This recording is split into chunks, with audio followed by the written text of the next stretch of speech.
Hi, this is Chris Legaspi, and in this video, we're going to do a self-portrait with a limited palette, and we're going to be using Procreate here. So I'm going to walk through the process, the painting process here, and also how we can make the most out of a very limited palette. In this case, we're going to be starting with a brown earth tone palette.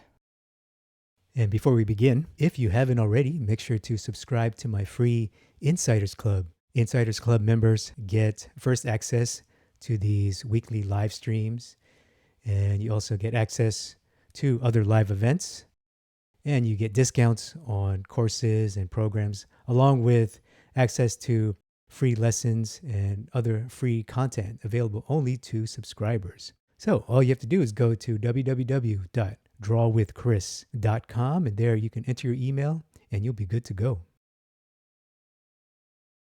I'm going to start by blocking in the shape. So I'm going to use a hard edge here and use the clipping mask feature in Procreate here, similar to Photoshop.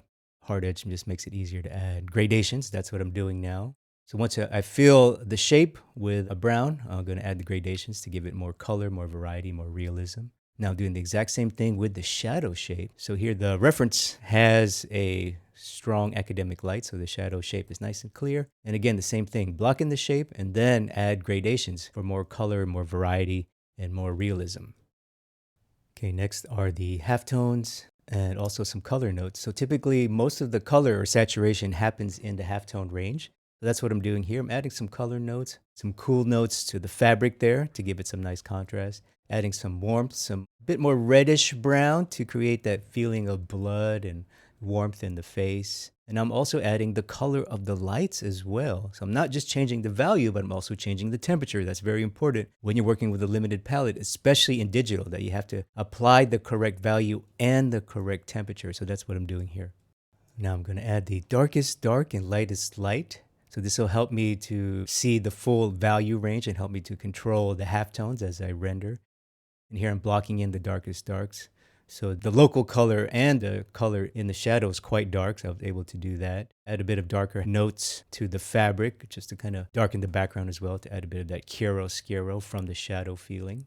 So now I have my dark range, and now I'm going to block in my lightest lights. So starting with the highlights, making sure that my highlights have a hierarchy. Not all highlights are the same value, so controlling the value as well. Now I'm going to block in the lights, halftones, and the transition tones. So basically what I'm doing here is modeling some form by transitioning shadow into halftone and halftone into light. Just basically modeling and rounding the forms using softer brushes and softer techniques. I'm also adding a bit of color. So a lot of color can happen here in these zones. So I'm adding touches of more saturated browns and reddish browns when I can. And just continuing to model, just basically make the features look like features, make the forms look like forms, make the mouth look like a mouth. You know, the block-in was complete, so some of the edges are still rough. Here I'm going to soften the transition from shadow back into light and also add color, you know, make the jaw feel a bit more rounded. I'm also going to add highlights in the hair and also start to add texture as well so that the hair doesn't feel so stiff. It starts to feel more naturalistic, more lifelike. And again, continuing to play with the tones here. I really want to get that soft, realistic feel in terms of value. But I also have to be careful again with the temperature. So I just can't go darker. I also have to make sure that the temperature, that the color is correct so that it reads. So that the color also helps to transition the plane and round the form.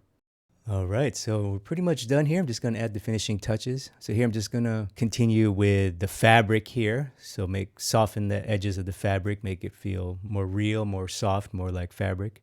I'm going to add some texture to the hair and then play with the contour so that the contour feels a bit naturalistic. And just basically making everything feel more round, more polished, more refined. Adding notes of texture. Use some of the custom brushes there in Procreate to add some texture notes, you know, create a bit of a lifelike texture. Basically trying to add like pores and things, add a bit more realism. And now doing the final touch, which is adding color notes. So because the values are reading well and the colors make sense, the color of the light, the color of the shadow makes sense, now I can start to play with the color a little bit if I wanted. So basically I'm just taking the base earth tone that I use, this kind of warmish brown, and just cranking up the saturation making it a bit more red, but still keeping it the correct value. So now I can just add it to the background, for example, just to give me a quick and easy way to add color notes to a mostly grayish brown painting. Just adds a little bit of life, a little bit of flavor. And here's a look at the finished painting. So that's the end of this video. I want to thank you for watching. If you like this video and you like my work and you want to learn more about painting, color, digital painting, I have a lot of free resources and downloads available on my website. So go to www.drawwithchris.com and there you can enter your email and sign up for my free insiders email list. And you'll get instant access to some of my best color and digital painting downloads, as well as discounts on courses and premium programs that'll help you to draw self-portraits, to paint self-portraits, and to become a better painter in digital, Procreate, Photoshop, or traditional medium. So go to www.drawwithchris.com. And until next time, get out there, keep drawing, keep painting, build up that mileage, and I'll see you in the next video. Take care. Bye-bye.